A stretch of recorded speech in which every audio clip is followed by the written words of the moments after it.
FM 93.1 FM. Lomé Togo, abonne-toi à Radio Taxi FM TG sur YouTube. Like, commente et partage ton programme préféré diffusé sur la géniale des radios Taxi FM. Taxi FM sur YouTube, Radio Taxi FM TG. Les programmes de la géniale des radios de ta capitale en boucle.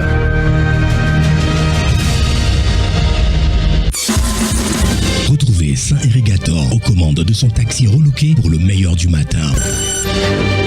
Taxi Media Show, c'est votre rendez-vous d'actualité matinale tous les jours de lundi à vendredi de 7h à 8h30. Informations, révélations, décryptage, tout ce qui fait la une est décortiqué par ceux qui font l'actualité. Taxi Media Show, le show unique radio en direct sur Taxi FM. Taxi FM, votre radio d'opinion. Émission politique, sportive et culturelle en direct. Taxi Media Show, le 7h, Irrigator. Bon réveil à l'écoute de Taxi FM. À partir de 7h, Saint-Irrigator prend les commandes de Taxi FM avec son équipe. Il offre un show unique radio en direct sur Taxi FM jusqu'à 8h30. L'info de la 7e heure.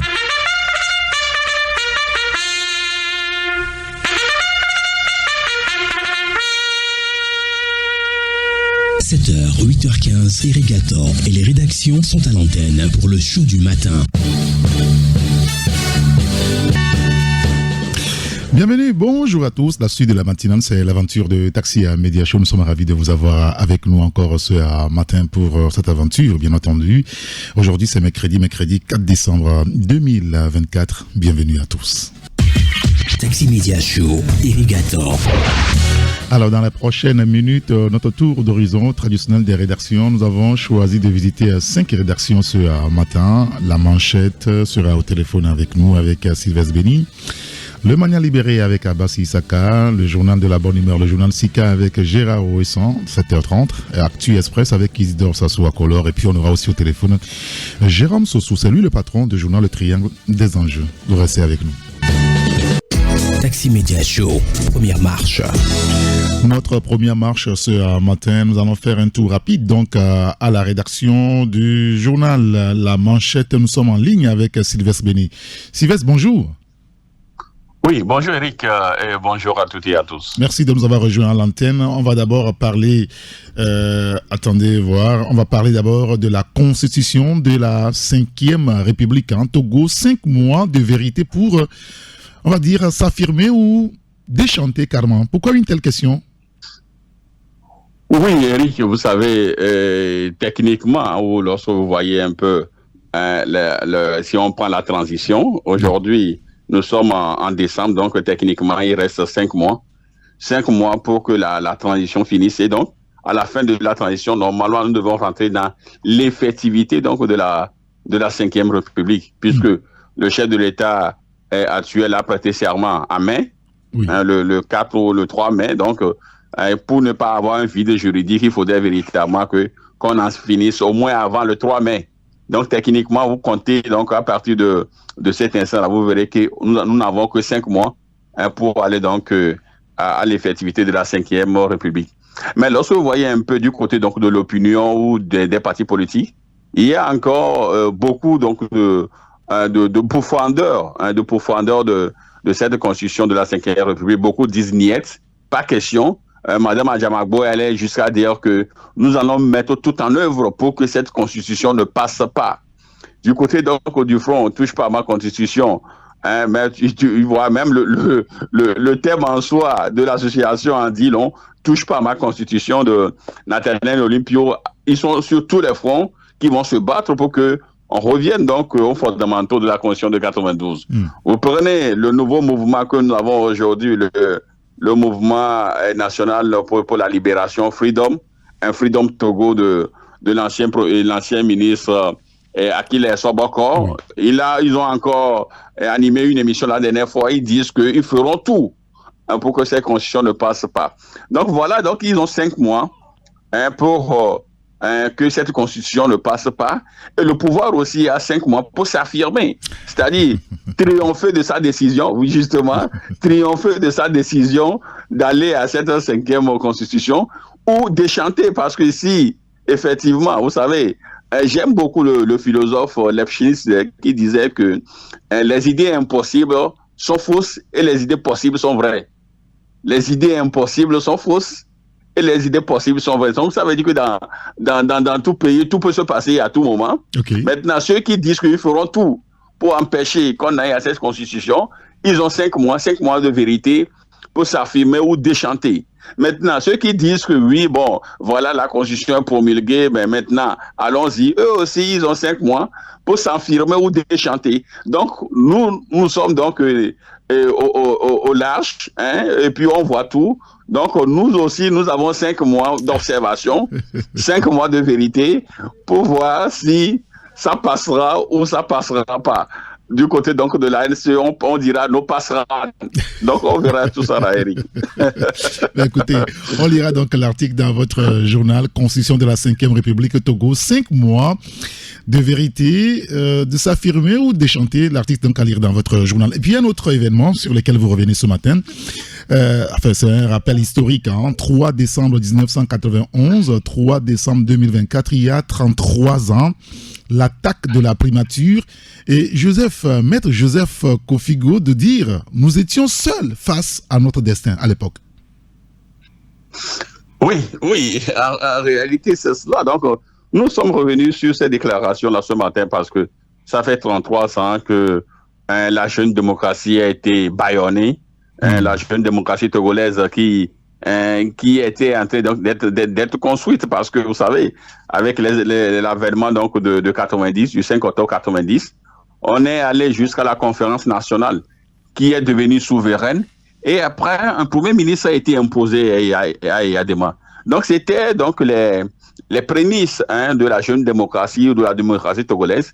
Mais 4 mois après, patatras, une partie de l'armée a fait le siège donc des locaux de la primature de Kofigo qu'ils ont pilonné et tout. Beaucoup de soldats sont tombés, notamment le demi-frère donc du président Yadema à l'époque, Toyi Nyasingbe. Oui. Celui dont la légende disait qu'il peut même disparaître avec sa voiture.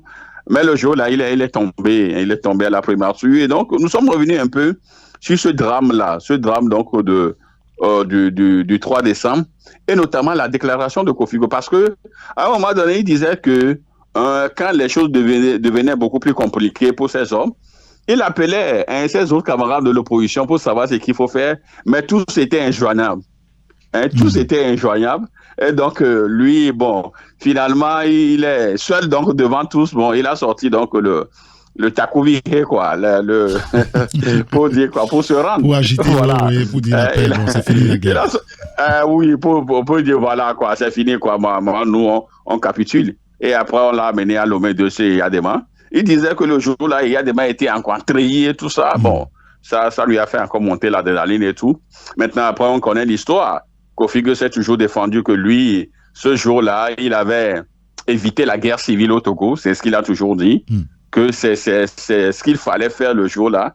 Il a évité la guerre civile. D'autres l'accusent. Oui, qu'il pouvait même résister un peu parce que il avait tellement donc d'éléments, il avait tellement de dispositifs que l'armée ghanéenne était presque prête pour intervenir à sa faveur et tout.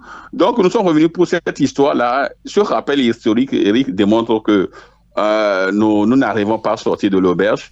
Il y a 33 ans cette attaque aujourd'hui.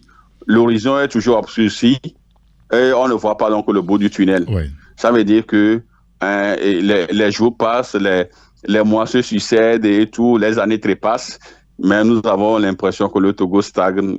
C'est toujours le statu quo. Oui. Il n'y a pas cette élévation-là pour qu'on puisse amorcer le développement du pays. C'est toujours ces clivages-là, c'est toujours ces querelles intestines byzantines, ces guerres de tranchées entre les partis politiques. Et depuis 90 à aujourd'hui, bon voilà quoi, c'est toujours ça. Nous venons donc d'évoquer le premier sujet où certains disent qu'ils feront tout pour empêcher la constitution de la 5e République et tout. Voilà encore ces discours-là qui sont tenus.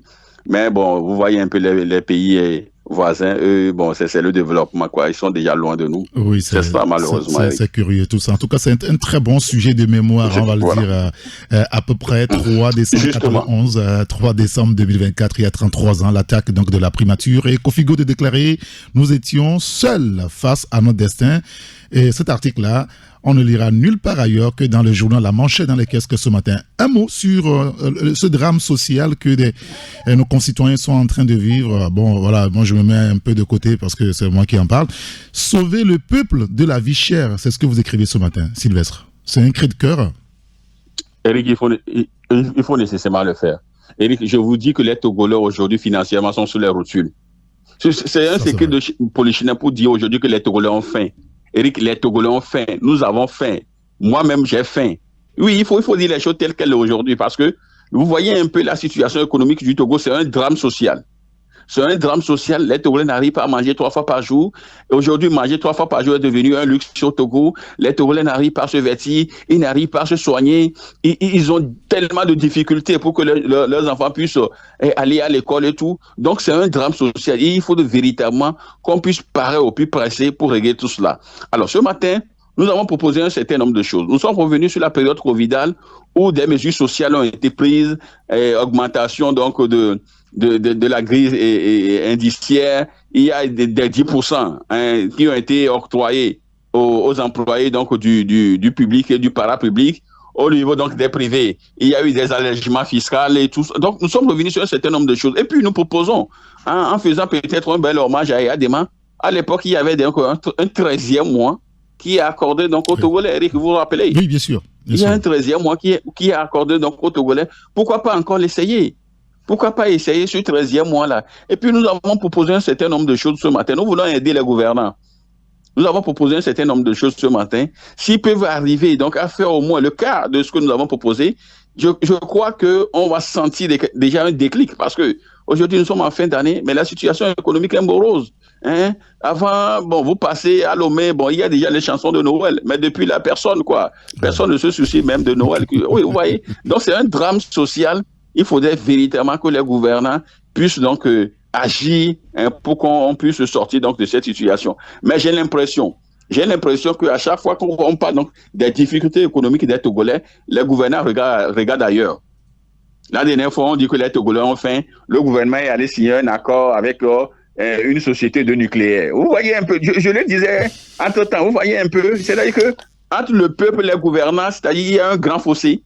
Le peuple a faim, vous signez un accord pour des trucs de nucléaire. On va faire quoi avec le nucléaire pendant que les gens ont faim? Donc voilà un peu, donc il faut agir sur l'économie du pays pour que tout soit relancé. Et donc s'ils peuvent le faire, bon, je crois que on pourra sortir un peu de ce drame-là. Et je pèse bien le mot, c'est un drame social. Vous rentrez dans les familles, vous saurez qu'il y a un drame social au Togo. Voilà, Eric. Très bien. Écoutez, on lira l'article à la page 5 de votre journal. Et puis, les pétards, c'est interdit, hein, c'est ça. Et ce matin, vous en parlez aussi. Oui, le ministre de la Sécurité, Kalis Madjouba, a interdit la vente et l'utilisation des pétards. Mais moi, déjà, hier, dans mon quartier, c'est avec ça que les jeunes m'ont accueilli quand je rentrais tard. Donc, voilà, quoi. Mais bon, c'est bizarre, hein. On interdit les pétards. On ne sait pas où les pétards passent pour rentrer au Togo. Les pétards ne tombent pas du ciel. Ce n'est pas les frontières. Maintenant, ceux qui sont aussi aux frontières, on le sait. Bon, pourquoi est-ce que ça rentre? Et ça rentre maintenant, on dit de ne pas utiliser. Oh, c'est déjà rentré, vous voyez? C'est ça, quoi, Eric. Très bien. Bon, voilà, ça va être compliqué. Ça va être. Ben, écoutez, on lira tous ces sujets-là dans votre journal Le Mania. Qu'est-ce que je dis Le Mania? La manchette dans les caisses que ce mercredi matin. Merci beaucoup, Sylvestre Béni. Allez, merci, Eric. À très bientôt. Oui, on me dit de vous raccompagner avec un morceau de Daouda, hein, l'Ivoirien. Le Margouya, vous connaissez? Le Margouya, oui. Oui, commencez, je vais voir si. Sauf... Oui, si, vous connaissez le Margouya. C'est ça, le Margouya.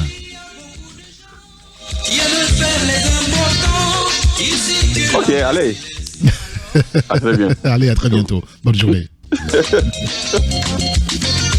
Si tu vois le Margouya qui le secoue d'un pantalon, c'est que pour sortir sa queue, il a trouvé une solution.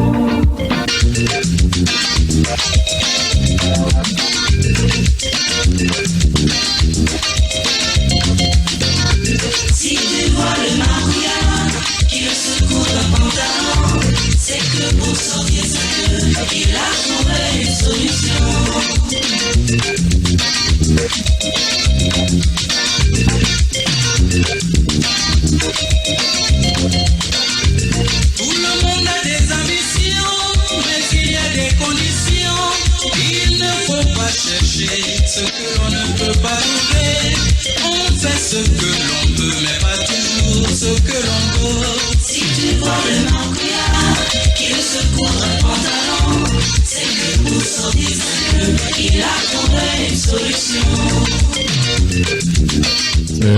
C'est pas faux, hein. Quand vous voyez un magouillard qui se fait coudre donc un pantalon, c'est que il a une solution. Il a une solution. C'est pas Gérard Ouessa qui me dira le contraire. Bonjour, cher grand citoyen d'État Gérard Ouessa. Mr. Gérard. Bonjour Eric, bonjour à tous ceux qui écoutent Taxi FM en ce moment. Merci de nous avoir rejoints ici sur la radio. Alors, on vous a appelé, entre autres, pour évoquer les sujets que vous avez traités dans votre journal SICA ce matin. D'abord, une question politique. L'opposition togolaise, est-ce que c'est une opposition qui fait très peur aujourd'hui? En fait, c'est une scène qui nous fait penser à cela. Ok, racontez-nous. Ça dépend. En fait, je vous raconte, c'est la caricature à la une. Vous savez que nous préférons dire les choses à travers le dessin parfois. Oui. Et donc, voilà, face à face, des gens de l'opposition et ceux du pouvoir. Et les gars de l'opposition disent, tout ce que vous faites là, nous allons vous dénoncer. Nous allons dénoncer votre dictature. Et nous allons dénoncer la 5e République. Et nous allons vous apocamper. Apocamper, Et les autres, ils disent, mais qu'est-ce que ça veut dire, ça, apocamper? On est foutus. Quelques secondes après, ceux de l'opposition, ils reviennent avec un papier en main et disent, voilà, on a pondu un communiqué contre vous. Vous êtes bien apocamper maintenant. Et les autres, ils rient, se roulent par terre, ils disent, ça fait kini là. En fait, c'est pour dire que l'opposition, actuellement, c'est comme un lion édenté. Et toute l'action de l'opposition se limite à des communiqués pour dénoncer, pour dire. Mais l'action sur le terrain en tant que telle, ça n'existe plus. C'est un peu dommage selon nous. D'accord. On aurait aimé avoir un pays tout à fait normal où il y a ceux qui sont au pouvoir et ceux qui font des propositions de l'autre côté, mais pour qu'on avance ensemble. Alors, c'est pour ça que dans votre éditorial, vous parlez de notre pays, le Togo, qui est un pays des partis politiques inutiles. Oui, c'est ça exactement. C'est-à-dire que nous avons plus de 100 partis politiques, je pense, 130 à peu près. On pourrait s'attendre à ce que le pays foisonne d'idées de partout, parce que 130 partis politiques, c'est quand même beaucoup. On ne devrait pas manquer d'idées, on ne devrait pas manquer d'initiatives. Le Togo devait être prospère. Mais là, on voit que rien ne se passe. C'est des partis qui sont là, qui n'existent que de nom, comme des fantômes. Vous avez déjà vu un fantôme, vous? Le nom existe, mais pas encore. Personne n'en a jamais vu. Et donc, si. Il y a des gens qui ont vu déjà. Ils disent qu'ils ont vu. Il faut qu'ils nous montrent des photos. En tout cas, c'est pas évident de voir un fantôme. Et tout cela, vous savez d'où ça vient? Parce que nous avons une politique d'infantilisation. C'est-à-dire que quand vous analysez bien comment la politique se fait au Togo, on crée une atmosphère d'insécurité, de méfiance, tellement que les gens ne peuvent pas travailler ensemble. Et en face, le résultat, c'est que on vous dit, mais regardez l'opposition, elle est incapable de s'unir. Ils se comportent comme des enfants, les gens de l'opposition. Et c'est réel aussi. Mais quand on crée les conditions d'infantilisation, c'est normal que les gens se comportent comme des enfants. Même vous-même, Eric, quand vous allez vous retrouver parmi des enfants, si tout ce qui se fait là-bas est enfantin, vous risquez de vous comporter comme un enfant. Bien sûr. Et c'est dommage. Et l'ironie de l'histoire, c'est-à-dire que ceux-là même qui ont orchestré la création de cette atmosphère d'infantilisation sont eux-mêmes victimes de l'infantilisation. Vous n'allez pas me dire que quand on analyse réellement la politique togolaise, qu'il n'y a pas beaucoup de choses enfantines dedans. Je prends seulement comme exemple ce qui s'est passé au siège de la DMK la dernière fois avec le député Guy Marius Saillant. Oui. Est-ce que c'était Est-ce que c'était important d'aller tabasser des gens là-bas, de lancer des cailloux comme des enfants? En politique, ça ne se fait pas. Ça dit que des gens qui se respectent ne se mettent pas à lancer des cailloux. Surtout pour une cause tellement inutile. Donc, nous sommes tous finalement victimes de cette infantilisation-là et on ne fait pas de la politique sérieuse, une politique qui peut créer de la richesse, créer des citoyens responsables et créer un pays prospère. Non, nous faisons une politique un peu de bas étage, quoi. D'accord. Très bien. Pas trop tard, mais on pourrait se réaliser et faire mieux les choses. Pourquoi pas? Très bien, oui, pourquoi pas. C'est votre éditorial qu'on lirait donc dans le journal SICA sur le marché ce matin. Togo, pays des partis politiques inutiles. Et puis, il semble que le Togo va participer donc à l'Expo universelle d'Osaka en 2025. C'est ça, c'est vrai? Oui, c'est exactement ça. Okay. Une exposition qui va se tenir du 17 avril au 13 octobre. Vous voyez, hein, c'est presque 6 mois. Et donc, il y a eu la cérémonie de lancement ce 28 novembre. C'est une initiative que nous trouvons bien, surtout que le Togo va y participer. Il faut vendre le pays à l'extérieur. Mais c'est une occasion surtout de présenter des innovations et des nouvelles créations, et d'avoir des partenariats et de présenter de nouvelles technologies, un truc à ne pas rater à vieux opérateurs économiques et aux sociétés. Alors, une question un peu bizarre ce matin que je vais vous poser.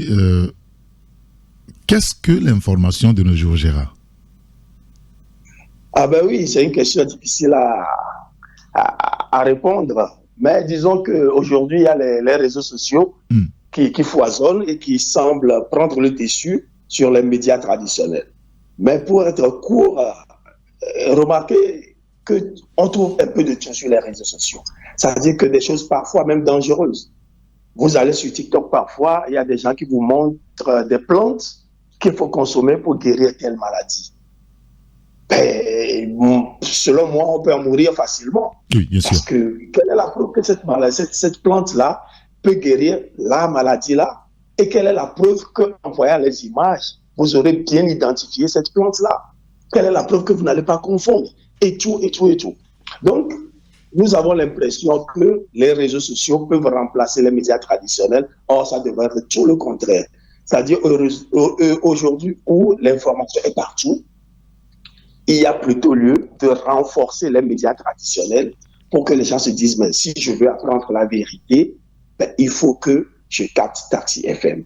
Il faut que je lise, je ne sais pas quoi, L'éveil de la nation. Oui. Il faut que, voilà, des trucs comme ça. Il nous faut des repères beaucoup plus solides. À un moment où il y a beaucoup de bavardage, il y a lieu de donner plus de voix à ceux qui ont des paroles sérieuses. C'est ça, c'est l'analyse que nous voulions. Oui. Parce que de plus en plus on dit, ben, il y a les réseaux sociaux, donc on n'a plus besoin des médias. C'est tout le contraire en fait. Oui, c'est faux. Former de bons citoyens, de bonnes personnes, de bons juges, et des personnes qui vont nous construire de bonnes routes, c'est pas sur TikTok. Oui, bien ça sûr. va être encore dans les médias sérieux où on fait de bonnes discussions. Et puis, vous parlez aussi de l'ARCEP qui veut intensifier dans la même veine, on va dire, la sensibilisation des consommateurs sur leurs droits et leurs devoirs. C'est important. Oui, c'est important. C'était le 27 novembre à Tchélé, où ils ont rencontré des médias, un panel de médias quand même, pour leur expliquer ce qui est ceci. C'est-à-dire qu'il faut que les médias eux-mêmes maîtrisent le langage des télécommunications, connaissent mieux le monde des télécommunications et informer les consommateurs pour qu'ils connaissent plus leurs droits et leurs devoirs. Parce que le consommateur au Togo, il a besoin quand même de savoir ce qu'il peut réclamer, comment il peut imposer une concurrence saine aux opérateurs économiques pour être mieux loti. Et c'est également une initiative. Ça fait partie des bonnes initiatives au Togo. On ne voulait pas vraiment critiquer tout le temps. C'est quand même impressionnant comme initiative. D'accord. Alors, je vais évoquer deux sujets rapides avec vous. D'abord, à quand la fin du tout surnaturel chez les Africains? Le tout surnaturel. Ah oui, c'est une personne qui nous a fait écrire cet article-là. C'est un monsieur qui est sur une moto, oui. Arrivé vers Novici. Il voit les petits qui sont dans la rue, là, il y a deux qui dansaient. Le monsieur sur la moto, sur les émigrants, il dit, mais regardez, cet enfant, il est possédé. Le fait de danser dans la rue, lui, il pense qu'il est possédé. Bon, c'est pour dire que l'Africain, il voit le surnaturel partout. Les choses facilement inexplicables. Un enfant désœuvré, un enfant déscolarisé, c'est normal qu'il danse dans la rue, qu'il ait un comportement un peu bizarre. Donc, c'est pour dire, nous ne devons pas voir partout soit Dieu ou le diable. Quand vous ne vous lavez pas bien les mains et vous tombez malade, n'accusez pas un sorcier. Vous n'avez pas pratiqué l'hygiène. Quand vous donnez votre argent, je sais pas, à n'importe qui, vous gérez mal vos affaires et vous fermez votre magasin, n'accusez pas un cousin qui vous aurait lancé un mauvais sort. Il faut faire une gestion normale, une gestion catholique, en fait. Voilà, une bonne gestion de vos affaires. Et quand vous allez jouer au football et on vous marque des buts, tout le temps à Kégué, il ne faut pas accuser un certain Ousmane Bodé parce que lui il n'aurait versé de l'eau par terre. Non, il faut apprendre à être beaucoup plus rationnel. En fait, le secret dans quoi? Le secret dans la méthode, parce qu'il faut tout faire avec méthode. Il faut savoir évaluer les actions, nos actions. On a joué au football, on a perdu. Mais comment, pourquoi est-ce qu'on a perdu? Où est-ce qu'on était bon? Voilà. Il faut toujours évaluer les actions et il faut chercher à améliorer les résultats. Il faut essayer de faire de nouvelles découvertes.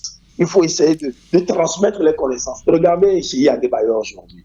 Voilà quelqu'un qui est vieillissant, qui est en train de quitter la scène du sport. Mais qu'est-ce que nous essayons de tirer de lui? Qu'est-ce qu'il va laisser à la postérité? Comment tu as fait pour devenir un si grand joueur? Ton mental, tes entraînements, comment c'est? Non, rien. Nous laissons tout ça à partir. Après, nous nous plaignons que il y a un certain Ousmane Bodé qui aurait versé de l'eau par terre ou bien n'aurait pas versé de l'eau par terre. Non, le monde est beaucoup plus naturel, beaucoup plus rationnel. Vous êtes le tout cartésien, alors.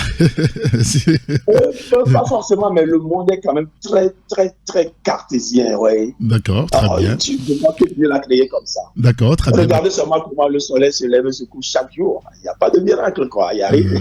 Vous savez que c'est un mensonge. Le soleil ne s'est jamais levé, ne s'est jamais couché. Et ça aussi, vous le savez. C'est vraiment... Non, c'est pour dire ce que nos yeux voient, quoi. Ce mouvement perpétuel-là de l'univers. Mais il faut qu'on arrête d'enseigner à nos enfants que le soleil se lève ici et se couche ici. C'est pas vrai. On est d'accord?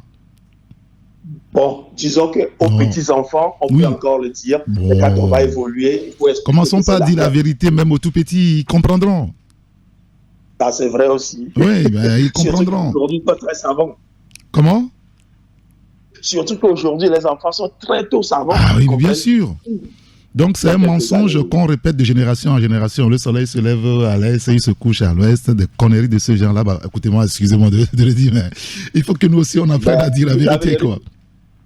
Vous savez, Eric, il y aura toujours de ce genre de conneries parce que les êtres humains vont toujours découvrir des vérités et les vérités d'aujourd'hui seront des conneries de demain, quoi. Bon, le monde est ainsi fait. Oui, bon, d'accord. Mais pour l'occupation des réserves administratives, vous dites dans votre journal ce matin que c'est un échec de l'État. Clairement, on va finir là-dessus. Ben oui, évidemment. C'est-à-dire que quand vous voyez ce qui se passe avec les réserves, on dit qu'il faut déguerpir ces réserves-là. Ben, moi, nous pensons que l'État doit plaider totalement coupable sur toute la ligne. D'abord parce que ça dit, on vous donne quelque chose. Généreusement. Moi, j'ai des terres. Je vous donne 50%. Ben, et vous laissez les 50%, quelqu'un vient, il l'occupe. Parce que vous n'avez pas veillé sur le cadeau qu'on vous a donné. Ben, il faut plaider coupable. Quand on dit qu'on va casser les maisons qui sont sur ces réserves-là, vous imaginez à New York les Américains qui se mettent à casser des gratte-ciel parce qu'ils sont sur des réserves administratives. D'abord, c'est une perte énorme pour les investisseurs. Quelqu'un qui a construit une belle maison, vous venez vous casser, c'est une perte pour l'économie. Supposons que cette personne ait fait un prêt hypothécaire. Il a mis cette maison en hypothèque, mais pour se construire cette maison, du coup, la personne devient insolvable et du coup, la banque prend un coup. Enfin, le mot coup, ça revient toujours. Et c'est l'économie qui en souffre. Vous voyez cette chaîne-là. Et tellement de choses. Bon, aujourd'hui, au moins, disons qu'on a un peu de chance, ou bien beaucoup de chance d'avoir l'OTR qui permet au moins de vérifier si une terre peut être légalement acquise. Mais avant l'OTR, avant les efforts de l'OTR pour rendre les choses un peu plus faciles, ben, qu'est-ce qu'il y avait? Il n'y avait rien. Donc ceux qui achetaient les réserves administratives se trompaient de bonne foi. Il faut aujourd'hui trouver une solution pour que tout le monde s'en sorte bien. Mais la solution ne réside pas dans le fait qu'il faille dédommager les gens. Parce qu'en dédommageant les gens qui payent l'addition, c'est toujours nous les citoyens. Parce que l'État ne crée rien, c'est nous qui créons de la richesse pour l'État. Et donc, ben, un État qui n'est déjà pas capable d'assurer les soins de base, tout ce que nous avons, tout ce dont nous avons besoin à la base, de l'eau, les soins, l'école. Déjà, on n'arrive pas à le faire. Maintenant, il faut dépenser encore de l'argent pour dédommager. On a failli, l'État a failli. Il faut se dire, le mal est déjà fait. Qu'est-ce qu'on peut faire pour que demain, ça ne se répète pas? D'accord. Très bien. Mais écoutez, tous ces sujets-là, il y a d'autres, beaucoup d'autres sujets donc à lire dans votre journal SICA, le journal de la bonne. Beaucoup de dessins, beaucoup à rire. Hein. Belle Vie, elle est là? Elle est là, avec le gros postérieur. Il y a ta mère aussi, le policier corrompu. Ah ben lui, il ne s'est pas repenti depuis là, hein? Non, c'est dans son ADN. Hein. D'accord. Et puis il y a Asia, le petit Lomé qui se débrouille et qui trouve toujours une solution à tout. Hein. Et tout en caricature, donc c'est dans le journal SICA ce matin. Merci beaucoup Gérard Ouissan. Il faut se réjouir pour être en bonne santé, c'est ce que moi j'ai appris dans la vie. Merci beaucoup Eric. Dans 21 jours, c'est Noël, vous savez ça? Oui, je le sais, mais je ne le sens pas. D'accord. Voilà. Alors, pour faire sentir tout ça à Gérard Ouissan, on va lui proposer ceci. Oui. Ok. Ça vient? Oui, ça vient. Laissez-moi voir le secret, ça va être quoi? Alors, ça c'est Douce Nuit. Douce Nuit. Ah. D'accord, je vais voir ce que ça va donner. Ouais, si. Ça sent Noël. Donc on vous fait sentir Noël. Ah ouais, je suis plutôt une personne plutôt endiablée. J'aime tout ce qui est endiablé, mais bon, envoyez, on va voir. D'accord. Oui, vous souhaiterez écouter quoi? Non, même Douce Nuit, mais à l'africaine, quoi. Douce Nuit, tout comme ça. Vous êtes pathétique, vous. D'accord, très bien, on va chercher. Je vais demander qu'on cherche ça rapidement pour voir un truc ambiancé. Et on va voir ce que ça donne. Allez, merci. Sauf quelque chose de langoureux. Merci beaucoup, Eric. Merci. Bonne émission. Et bonne journée à vous. À très bientôt. Bye. Au revoir.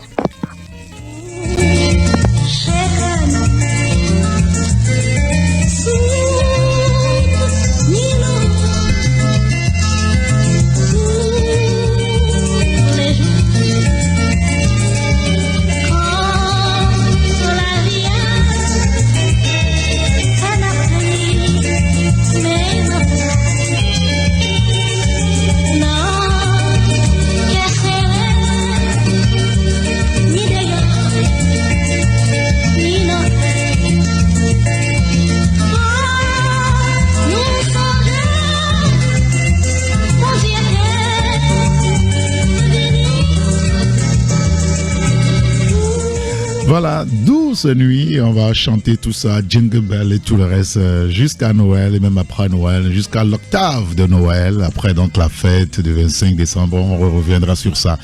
Et notre troisième rédaction ce matin au téléphone avec nous, c'est la rédaction de Journal Actu Express. Nous accueillons mon cher grand citoyen d'État, c'est Isidore Sassouakola. Bonjour Isidore.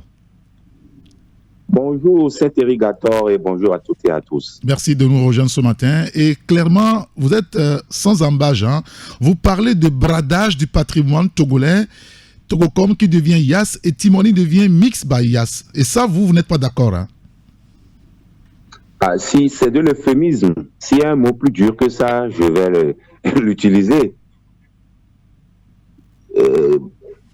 Parce que ce qui se passe aujourd'hui, c'est la nuit et le jour. Je me souviens qu'en 1974, Feu Général Eyadema avait fait un bon combat pour nationaliser la CTMB, la compagnie togolaise des mines du Bénin, qui était devenue l'office togolais des phosphates. Et la part du Togo, qui était de 35%, était passée à 100%. Et c'est avec fierté que les Togolais avaient accueilli cette décision courageuse de leur président. L'OTP était un établissement public appartenant exclusivement à l'État togolais. L'objectif visé, c'était de permettre au pays de tirer meilleur profit des richesses de son sous-sol pour amorcer une véritable indépendance économique. Et souvenez-vous, dès son discours, le 4 février 1974, déjà, aucune cargaison de phosphate ne pouvait quitter le Togo sans avoir fait l'objet d'un règlement préalable versé dans une banque togolaise. 50 ans après, à quoi nous assistons? C'est un virage. Un virage.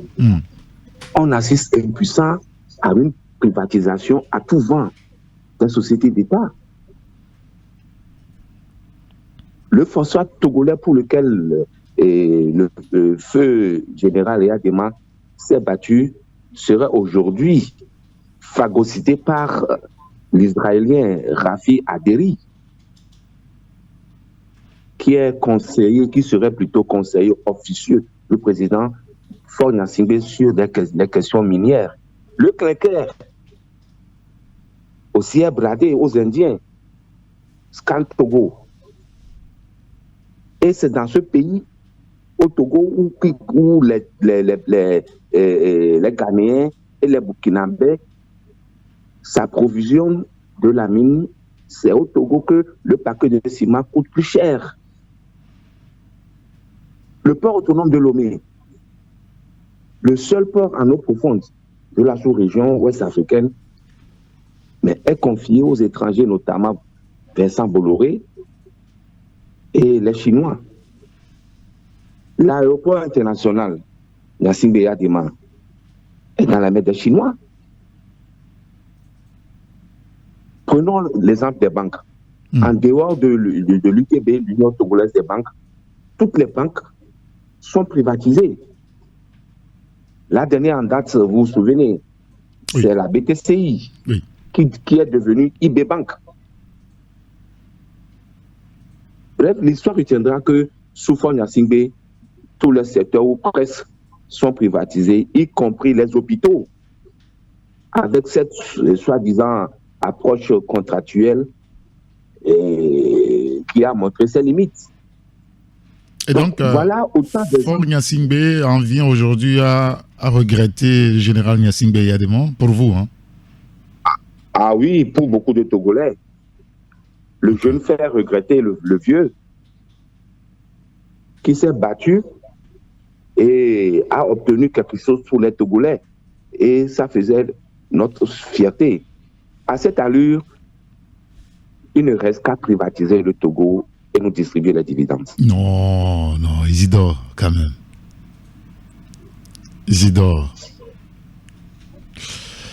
Mais c'est la triste réalité.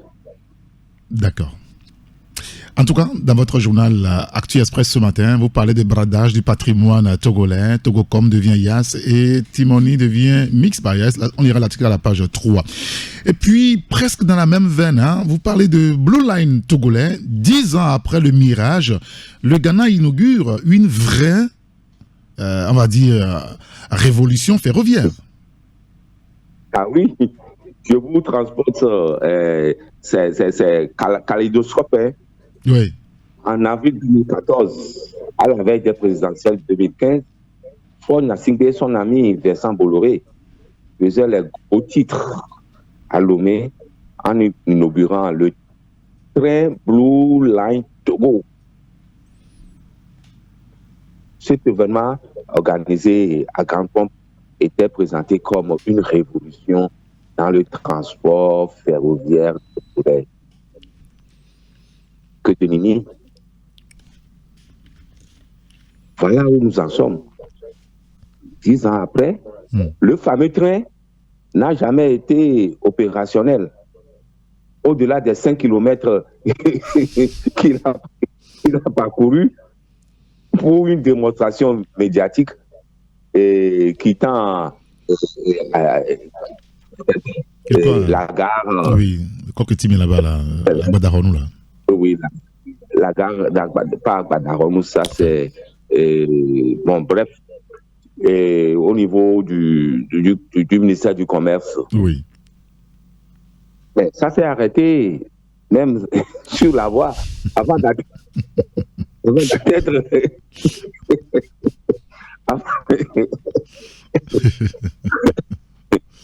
Bon.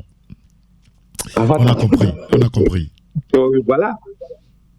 Mais imaginez que tout dernièrement, au moment où nous faisons nos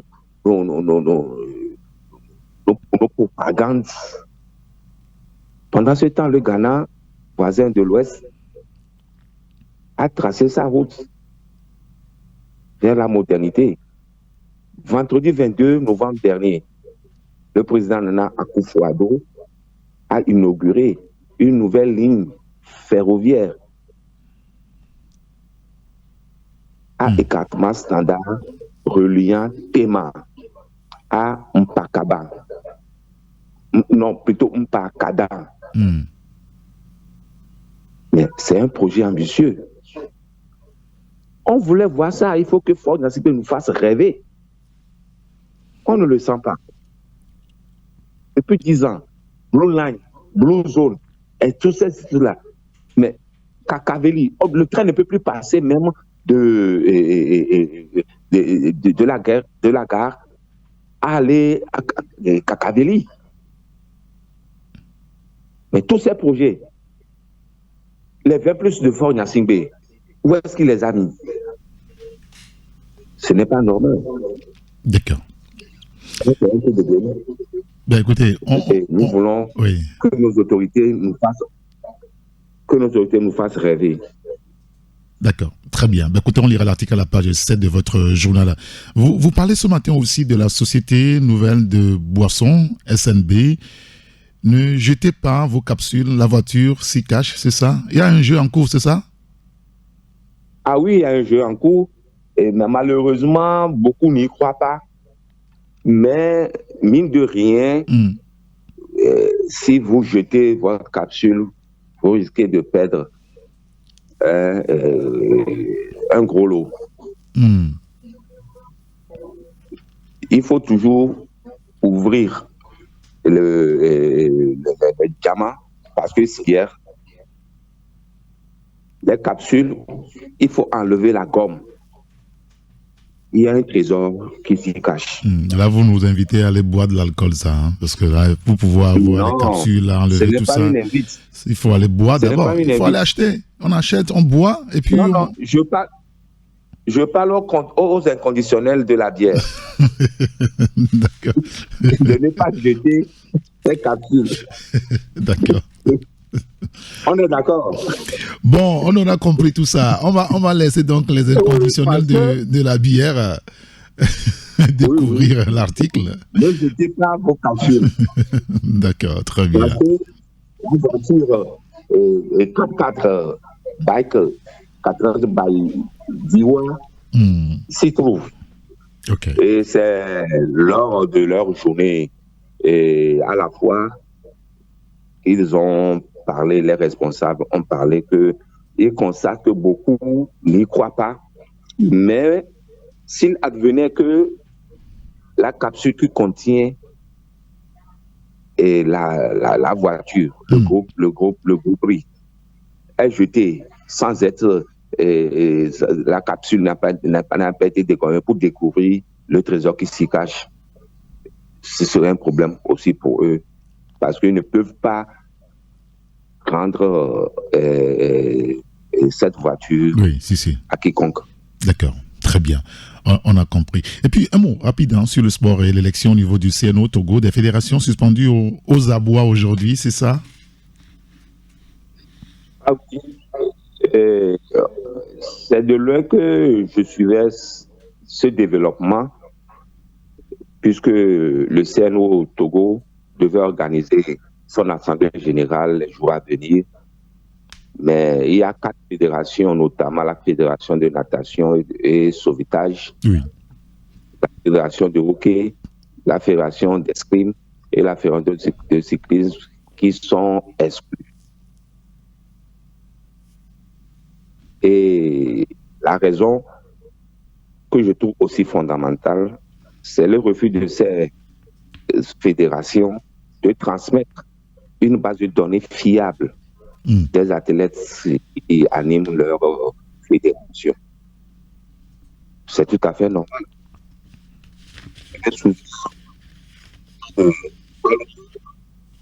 Pango était allé en Europe, accompagné par toute une délégation de 10 personnes. Il était seul, mais on l'a laissé dans son hôtel. Et quand il a été battu, il est venu, il nous a dit que, mais il nous a confié que il était dans son hôtel là-bas, il ne savait pas qu'il devait rentrer dans le lit et il grelottait.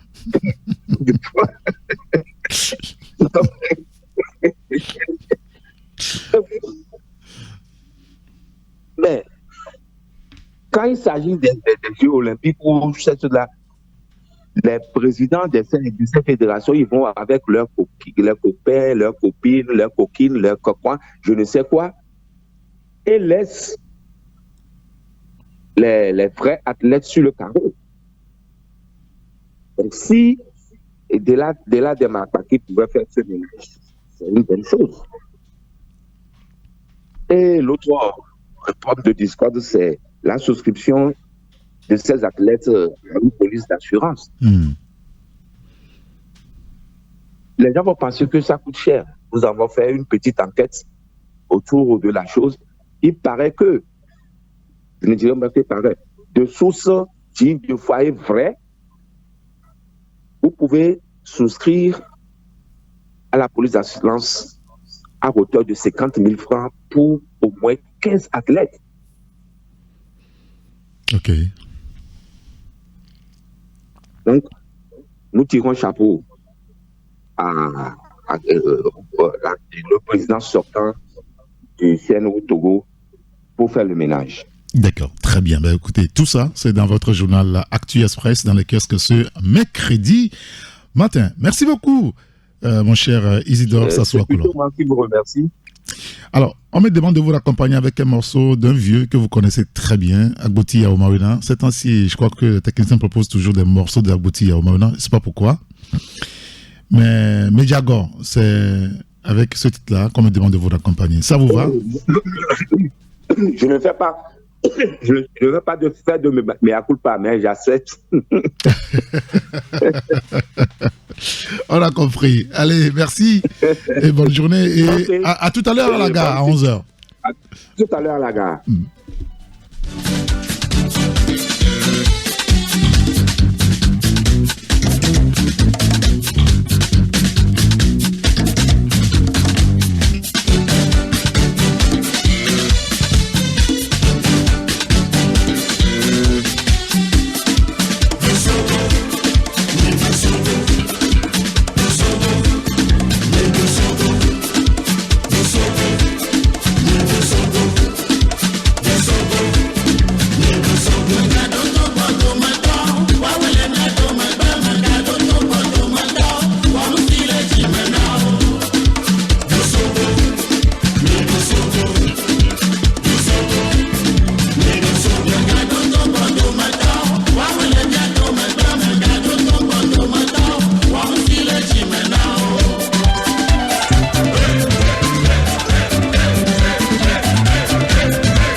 Show, 7h-8h, Irrigator.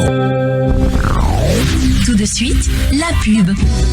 Créé par l'Association professionnelle des banques du Togo et reconnu pour son label de qualité depuis plus de 40 ans, le Centre de formation bancaire du Togo, CFBT, développe une expertise unique de formation à l'endroit des professionnels et des étudiants. Facilitez votre insertion professionnelle. Prenez l'ascenseur social du CFBT en rejoignant notre prestigieux Cénacle pour préparer votre licence et master professionnel en finance, banque et assurance. Renseignements 90 15 31 70. CFBT, nous formons aujourd'hui le banquier de demain. Bonjour Tata, comment allez-vous? Bonjour Irène. Chez moi ça ne va pas, hein. Mon argent du marché se mélange avec mon propre argent là. Du coup, je finis souvent par tout dépenser dans les fonds de la maison. Là où je suis assise comme ça là, nous bouffons là. Mais Tata, pourquoi ne déposes-tu pas les recettes de ton activité sur un compte EcoBank? Il te suffirait juste de télécharger l'application EcoBank mobile ou même de faire étoile 326 dièse. Tu es la troisième personne à me le dire. Mais tu sais, vos histoires de compte là, je ne maîtrise pas, hein. Mais Tata, avec EcoBank, tu peux te créer un compte sans te rendre en agence et même sans aucune formalité. Ça peut se faire juste avec un téléphone qu'on appelle 1+1 là. Ah bon, Irène? Mais oui, Tata. En plus, ce compte te permettra d'envoyer de l'argent à tes fournisseurs et d'en recevoir de manière instantanée sans avoir à te déplacer.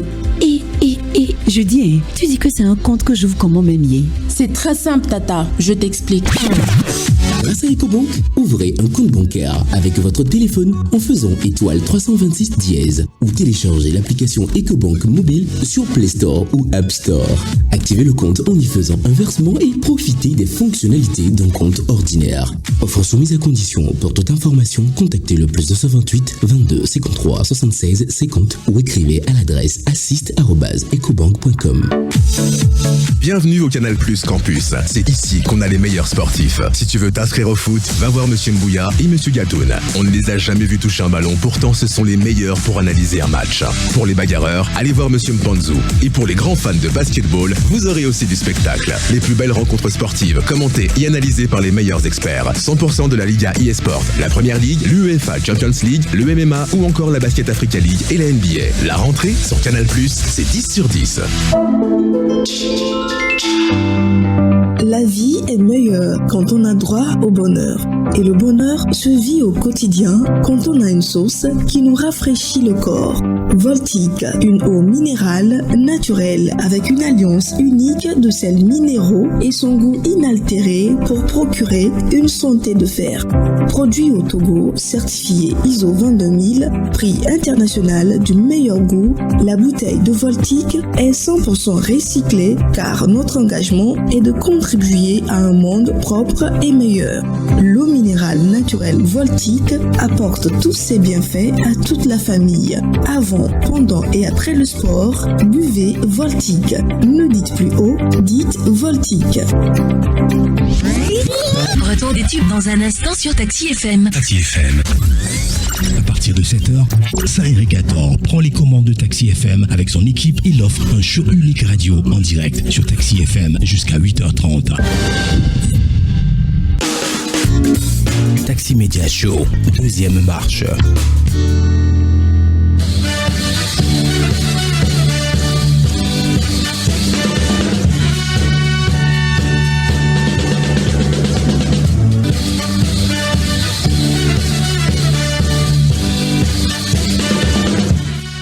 Merci pour votre fidélité à la radio Taxi FM Lomé. Notre 4e rédaction ce matin, c'est la rédaction de journal Le Mania Libéré. Nous accueillons mon cher grand citoyen d'État Abbas Issaka. Bonjour Abbas. Bonjour mon cher grand citoyen d'État Eric. Merci de nous rejoindre à l'antenne. Ouais, j'espère que tout va bien dans le taxi climatisé. Oui, on est à 17 degrés ici, ça fait un peu froid. Mais bon, je ne connais pas la température à l'extérieur, parce que nous on est rentré ici, il faisait encore nuit. 29-30 degrés. Ah, d'accord, très bien. La météo a annoncé qu'on pourra aller jusqu'à 33-35 degrés ce jour-ci. Bon, on espère que ça se passera très bien. Alors, nous, on vous a appelé, entre autres, pour parler aussi de l'agriculture, avec le recensement national. Du 1er au 23 décembre, plus de 3000 agents recenseurs pour collecter, on va dire, des données actualisées et détaillées. Alors, la grande question, pourquoi faire? Ouais. je pense que le lancement de cette campagne de recensement a été fait le 28 novembre dernier. La vision, selon le ministre de l'Agriculture, c'est que ça consiste à faire de l'agriculture togolaise une agriculture productive à haute valeur ajoutée, moteur de valeur économique des agriculteurs et de croissance du pays.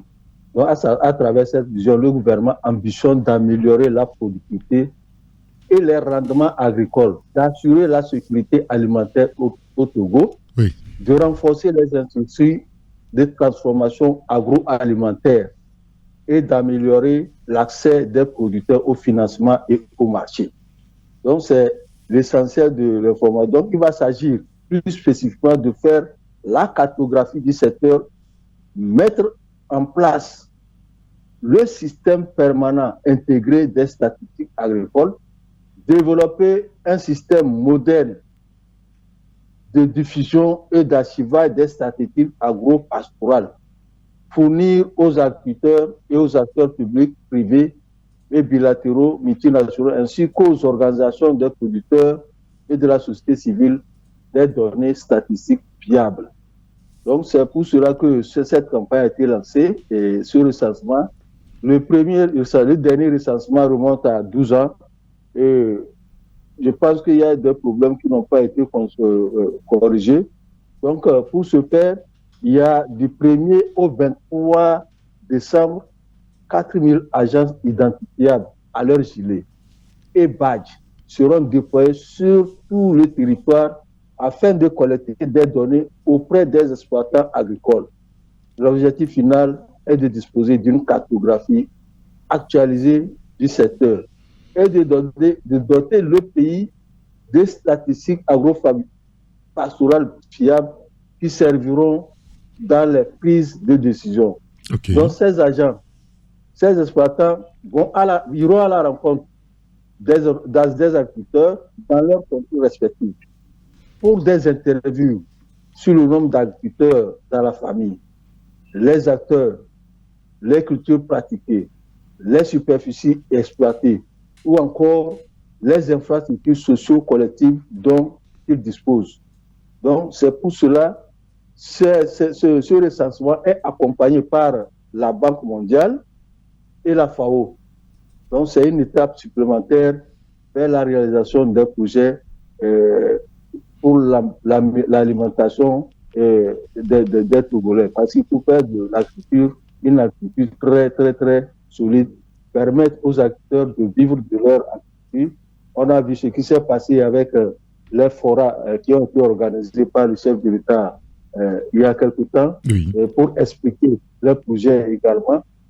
S'il y a des projets qui sont là, qui ne vont pas directement à ces populations, à ces paysans, ça fait que même les paysans, lors de ces forats, ont relevé cette difficulté et en disant qu'il y a des projets qui ne sont pas arrivés à leur niveau. Donc, il faut savoir que l'agriculture représente plus de 40% du PIB togolais et occupe près de 65% de sa population active pour une superficie cultivable évaluée à 3,6 millions d'hectares, soit 60% de la superficie globale du pays. Donc, 41% sont enclavés, 1,4 million d'hectares. Naturellement, le secteur prend en bonne place dans le récent programme quinquennal du Togo, l'axe du plan national de développement qui court de 2018 à 2020. Donc, il y a aussi qui a été préparé par le plan d'action gouvernemental qui est de 2020 à 2025. Alors, tout à l'heure, quand vous disiez que l'agriculture occupe à peu près 40% du PIB, je me pose beaucoup de questions parce que tout manque et des gens ont faim. Le prix du maïs sur le marché est à la hausse, haricots et tous les autres céréales, c'est quand même un souci. Oui, c'est un grand souci, comme tu le dis, c'est un grand souci parce que vous n'êtes pas sans savoir que c'est depuis 1975 que la révolution verte a été lancée au Togo. Et cette révolution verte devait permettre à la suffisance alimentaire, à l'autosuffisance alimentaire pour les Togolais. Mais depuis là, on n'arrive pas à atteindre cette autosuffisance alimentaire malgré les efforts qui sont faits. Et tout montre que les terres cultivables qui sont au Togo, il y a un contraste saisissant. Bien que le levier important de l'économie togolaise, ce secteur est exposé à des variations significatives d'une année à l'autre, est marqué globalement par un faible niveau de crédit, 2% de crédit bancaire en 2019, et un faible niveau technique.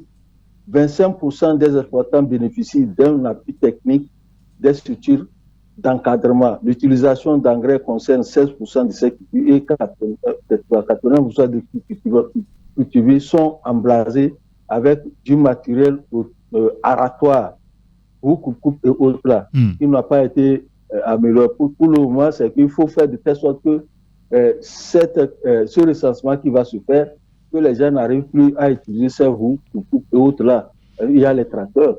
Avant, on a vu que quand on a créé les ZAP et les agropoles, il y a des catapillars qui vont aider la population à faire des grands champs et à mettre en place des systèmes d'irrigation de ces eaux-là. Je pense qu'il faut améliorer. Parce que nous avons suivi la dernière fois au ministère, lors de ce lancement, au ministère de l'Agriculture, lors de ce lancement, une scène où l'agent recenseur qui était identifiable avec son badge et son gilet allait aussi vers les familles, une famille pour leur demander ce qu'ils font comme activité selon les surfaces, les champs qu'ils font et le nombre d'enfants qu'ils ont. Donc tout ça là, et ils ont relevé le fait qu'avant ils souffraient parce qu'il y avait un problème de séjour, du matériel. Mais depuis quelques années, 2 ans, 3 ans, il y a le gouvernement qui leur a envoyé des tracteurs pour travailler les catapillars pour les aider à faire leur champ. Et il a souhaité que ce système-là, cette pratique puisse aussi être augmentée, c'est-à-dire puisse multiplier pour pérenniser et faire de telle sorte que, au moins sur l'étendue du territoire, il y a des matériels pour que les agriculteurs puissent aussi vivre de leur production. Donc c'est en quelque sorte ce qui fait qu'aujourd'hui, si on n'améliore pas la production agricole et que le paysan ne peut pas vivre de son chose, on pourrait se voir être dans cette partie dont il est en train de citer, où les produits, le maïs et autres là, sont en train de coûter cher, surtout le haricot. Quand vous prenez le haricot, il coûte à plus de près de 3 000 francs, c'est pas.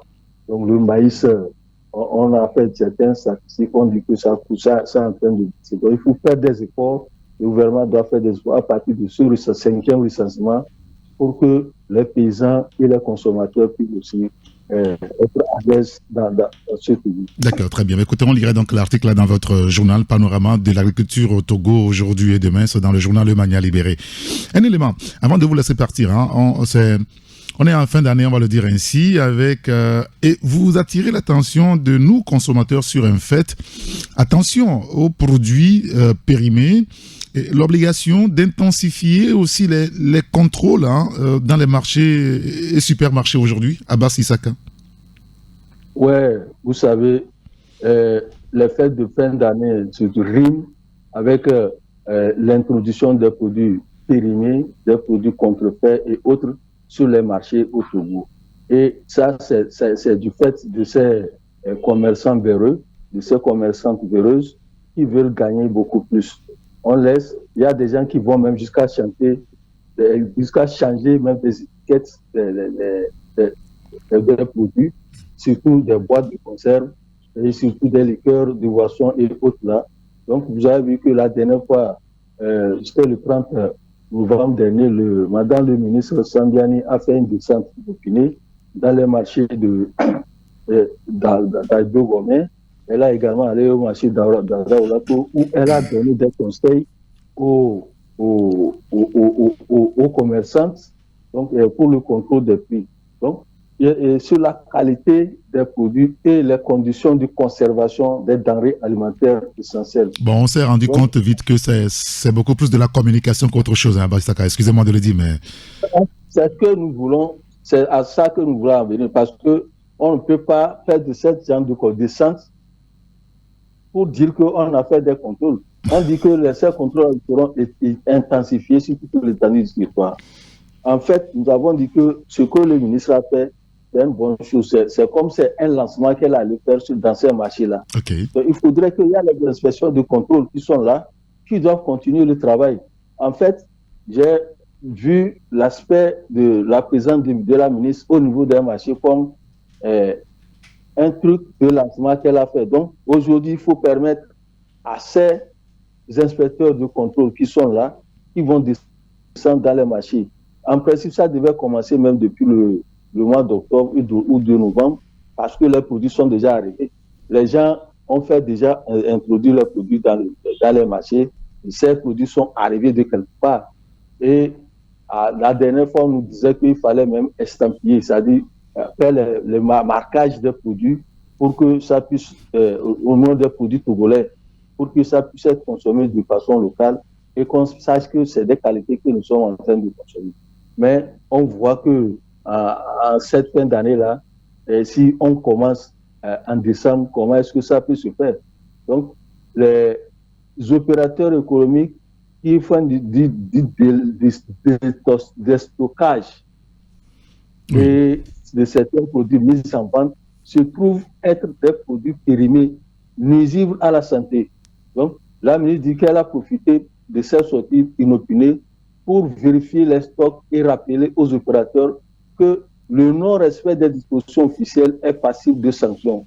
Donc, sa démarche visait à amener les consommateurs à faire confiance aux produits locaux et à les acheter en priorité dans le cadre de leur approvisionnement dans le but de soutenir la croissance des entreprises locales. Donc, c'est dans ce cadre-là que nous avons dit qu'il faudrait que cette sortie de la ministre ne soit pas comme un coup de communication ou du folklore, mais que ces contrôles puissent être continués, puissent être poursuivis. Mais entre nous, Abbas Issaka, entre nous, vous savez que rien ne va changer. Il y aura toujours les produits périmés sur le marché, au vu aussi de tout le monde. Ouais. Et c'est ce que j'ai dit tantôt. Il y a ces produits-là sont rentrés par où même? Depuis novembre, depuis octobre, les produits sont venus. On ne les a pas vérifiés depuis leur entrée sur le sol togolais. Et c'est maintenant, quand c'est déjà exposé, on vient, on dit que vous ne pouvez pas. Même les gens arrivent à échanger des étiquettes. Je l'ai dit tantôt, ils s'échangent. Les gens fabriquent des choses dans leur maison, des choses qui ne sont pas de qualité dans leur maison, des boissons alcoolisées surtout, ils viennent, ils les exposent. Les gens vont acheter comme c'est à des prix qui ne sont même pas choses, parce que les gens veulent fêter, il faut fêter avec des liqueurs et on va acheter de n'importe quoi sans le savoir. Je pense qu'il faut aussi appeler les populations à être beaucoup plus vigilantes.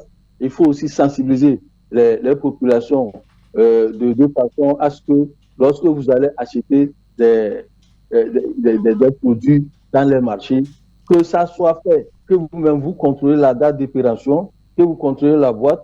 Donc, il faut adopter certains comportements, faire de telle sorte que vous observez l'état des emballages et éviter d'acheter des produits dont les boîtes sont bosselées, rouillées ou dont les emballages semblent endommagés. Donc, il ne faut pas acheter ces genres de choses-là. Parce que vous allez voir, quand vous allez, on va dire que c'est parce qu'on a emmagasiné les choses que cette boîte-là a été bosselée et que c'est tout ça là, c'est par rapport à notre chose. Il faut signaler. Donc, je pense qu'il faut créer aussi un numéro. Si on veut aller au fond de créer un numéro pour signaler les produits suspects, en cas de doute, n'hésitez pas à informer les services de contrôle ou les associations de consommateurs. Bien sûr. Ben, écoutez, justement, les associations de consommateurs, elles ont un grand rôle à jouer. Mais est-ce que vous savez qu'il y a des produits qui ne sont pas périmés, qui sont dangereux à la santé? Oui, il y en a beaucoup. Oui, des produits qui ne sont pas des produits périmés, mais qui sont nuisibles à la santé. Et ça, tout le monde le sait. Mais rien n'est fait. Tout le monde le sait. Tout le monde le sait, mais rien n'est fait. Je pense que ici, les associations de consommateurs doivent aussi mettre la pression sur le ministère et faire ensemble avec le ministère, ces contrôles puissent continuer. Donc, les associations de consommateurs ne doivent pas se contenter de ce qu'on appelle les communiqués pour dénoncer et ce qui ne va pas. Donc, être sur le terrain, c'est à ce moment qu'on sait qu'elle protège le consommateur. Sinon, dans le cas, ça va passer comme ça. On va faire des contrôles, mais toujours, comme tu l'as dit, toujours on aura de ces produits bien sûr, sur le marché. Lisibles et dangereux sur le marché, Ouais, surtout en cette période. Et le petit conseil qu'on pourra aussi donner à nos auditeurs, ceux qui nous écoutent ce matin, c'est que ne faites confiance en personne. Contrôlez vous-même ce que vous mangez. C'est la seule façon pour vous de vous sauver de tout ça. Et puis, boycottez. Quand c'est pas bon, boycottez les produits. Boycottez. Merci beaucoup, Abbas Issaka, pour votre disponibilité. On va vous accompagner avec un vieux morceau là, de Ernest DJ, Ziboté. Waouh, Ziboté. Ça doit vous rappeler des choses, hein, Abbas? Le bon vieux temps. Ah ouais, si, le bon vieux temps. Allez. Allez. Ah oui, c'est ça. Merci, bonne journée. À bientôt. À bientôt, oui.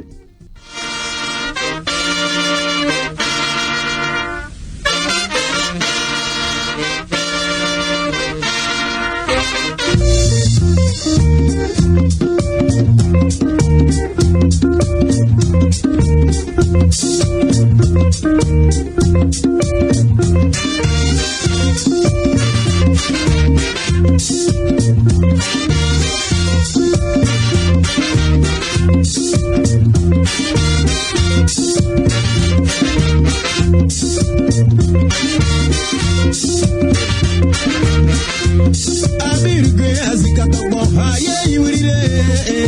Zibote abirugwe azikatogbo haye iwirire. Zibote iye kude kwa soko pewa o. Zibote iye kude kwa soko pewa o.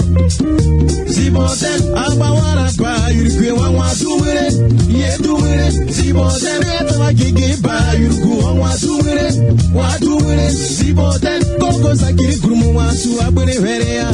Wa aye. Zibote awe zakiri kurumu wasu na abure verea. Wa aye. Zibote abirugwe. Ziboté de Ernest DJ, ça nous amène donc à la rédaction du journal Le Triangle des Enjeux où nous accueillons Jérôme Soussou. Bonjour Jérôme. Bonjour Eric, bonjour à toutes les auditrices et à tous les auditeurs de RCFM. Rassurez-nous, tout va bien? Oui, bien sûr, ça va. D'accord. Ça va. Un peu comme Isidore. Vous avez dit tout à l'heure, qu'il reste 21 jours. Oui, pour la Noël. Bon, justement, on y réfléchit. Ça veut dire quoi? Bien sûr, c'est le moment pour donner de la joie, beaucoup plus de joie aux enfants, non? Vous voulez un morceau il faut beaucoup de moyens. Non, mais si le morceau que vous allez m'envoyer... Bon, déjà, écoutez ça. Non, ça plutôt nous fait réfléchir plus davantage. Philippe Navidad. Eric. Oui. Lorsque ce moment arrive et qu'on nous sorte ces morceaux-là, ça nous donne beaucoup à réfléchir. Vous êtes stressé. Bien sûr. Bon, je vais dire aux techniciens d'arrêter de jouer ça pour ne pas trop stresser Jérôme, parce qu'on a beaucoup de choses à dire ce matin. Alors, un petit peu bien comme sûr. Isidore tout à l'heure, vous aussi vous vous intéressez à ce qui s'est passé chez nos voisins de l'Ouest, hein? Blue Line togolais, un souvenir hilarant, c'est ça, 10 ans après donc le mirage, c'est ce que vous écrivez, le Ghana inaugure, lui, a eu une vraie révolution ferroviaire.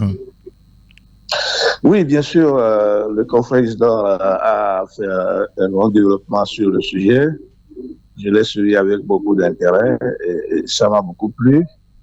Et au moment même où nos voisins se développent à la vitesse d'un train, un TGV, le Togo s'englue justement dans des promesses électoralistes et propagandistes, même des promesses utopiques. Vous voyez le Bénin qui court, le Ghana, la Côte d'Ivoire, même les pays sahéliens, c'est-à-dire le Niger, le Burkina Faso, le Mali, qui d'ailleurs sont sur double confrontation, notamment ils sont en guerre contre les terroristes, et en même temps, ils sont sous sanction de la CEDEAO. Et pourtant, ces militaires qu'on a traités de putschistes et qui sont arrivés au pouvoir sans vision aucune, ce sont ces militaires qui nous surprennent avec beaucoup de réalisations, surtout du côté du nord du Togo, au Burkina Faso, où la semaine passée, le jeune capitaine a inauguré une usine de transformation de tomates. Et moi, j'ai déjà commencé par avoir peur parce que pourquoi? D'ici peu, on n'aura plus de tomates. Le Togo n'en cultive pas du tout. Et c'est la demande du Burkina Faso que nous utilisons plus ici, surtout pendant les saisons sèches. Oui. Et maintenant que on a installé une usine de transformation. Les tomates ne viendront plus ici. Les tomates ne viendront plus à Lomé, bien naturellement, parce qu'il faut une grande production là-bas pour faire tourner justement l'usine. Et si ils vont augmenter leur production, leur rendement, cela veut dire que ni même les tomates pourries ne viendront plus à Lomé. Vous comprenez avec moi que c'est à cela où nous allons confronter les prochains jours, justement. Et donc, jusqu'à ce jour, nous, on ne réfléchit pas à faire ce genre de choses, comment appelle-t-on, à garantir un avenir propice. On ne fait rien, puis bon, on est là. On voit le Bénin se développer à une vitesse croisière. On voit la Côte d'Ivoire là-bas qui rivalise l'Europe en matière de développement, le Ghana, etc. Alors, le Togo, même les petits chantiers de construction de ruelles sont abandonnés depuis plus de 3, 4, 5 ans. Actuellement, vous arrivez dans la commune de Dolphin, vous allez constater avec amertume ce que je suis en train de dire. Et là, on se pose la question de savoir où va juste l'argent du pays. Où va l'argent du pays? Et que avec toutes ces richesses-là, minières, le phosphate, avec le port en eau profonde, avec tout ce que nous avons comme richesse, où va l'argent du pays? Et qu'on n'arrive pas à construire ce petit pays-là qui n'a même pas encore une région de la Côte d'Ivoire.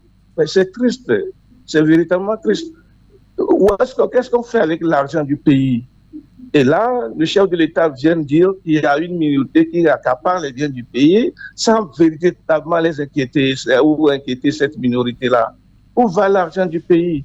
Regardez l'état de la ville de Lomé, ce qu'on appelle la capitale d'un pays. Regardez l'état de ce pays. Ces derniers temps, avec l'étroitement des ruelles, ou ce que nous appelons ici national numéro 1, national numéro 2, qui en tout cas constituent des ruelles dans certains pays, il y a trop d'accidents parce que la route, les ruelles là, ne sont pas larges. C'est triste véritablement. Et qu'est-ce qu'on en fait? Qu'est-ce qu'on fait de l'argent du pays? Et à côté juste, avec 4 ans, ou 4 mandats plutôt, de M. Fornia Sigwe, regardez la situation financière et économique de la population. Et ce qui fait que la population est contrainte de rivaliser du riz avarié sur le dépotoir. Et encore, vous arrivez à l'intérieur du pays, c'est la misère totale, la misère ambiante, la pauvreté à l'extrême. Qu'est-ce qu'on fait avec l'argent du pays? Et c'est triste véritablement. Et en ce moment, au lieu de voir dans quelle mesure véritablement changer le cours de la vie, la situation du pays, mais on s'acharne, on multiplie des actions, on se décarcasse pour aller dans un quelconque République 5. Ça veut dire quoi? D'accord. Ça veut dire quoi tout ça là? Très bien. C'est triste véritablement. D'accord. On a compris. C'est pour dire que est-ce que véritablement nos dirigeants ne sont pas ambitieux? Est-ce qu'ils ne sont pas ambitieux? Ou est-ce qu'ils n'aiment pas leur pays? Est-ce est-ce que ils sont des étrangers dans ce pays pour ne pas l'aimer, pour ne pas aimer leurs concitoyens, pour quand même penser à développer, à donner de la joie dans le cœur de leurs concitoyens. Mais c'est triste, véritablement. D'accord, très bien. Écoutez, on lira donc votre analyse donc dans votre journal Le Triangle des enjeux dans les kiosques ce matin. Vous vous intéressez également au foot, mais beaucoup plus à la gestion de ce football au Togo et à la Fédération togolaise de football sur les fonds, notamment Forward FIFA entre 2016 et 2022. Vous relevez, vous, des anomalies et des zones d'ombre constatées. Et si on commanditait un sérieux audit, vous avez des doutes sur l'argent envoyé par la FIFA? Oui, ça fera du bien pour l'équipe de football togolais si on commanditait un audit sérieux. C'est en 2016, lorsque Infantino était arrivé à la tête de la FIFA, qu'il a initié ce fonds.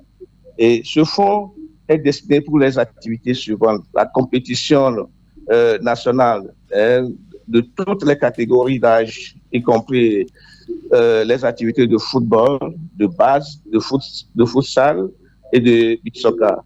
Et ce fonds va aussi dans l'entretien et l'amélioration des infrastructures de football existantes ou en construction, c'est-à-dire de nouvelles constructions, quoi.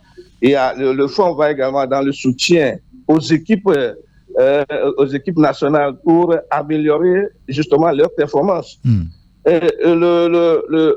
Ce fonds permet à une subvention pour soutenir le développement du football, puis avec des divers projets de développement du football.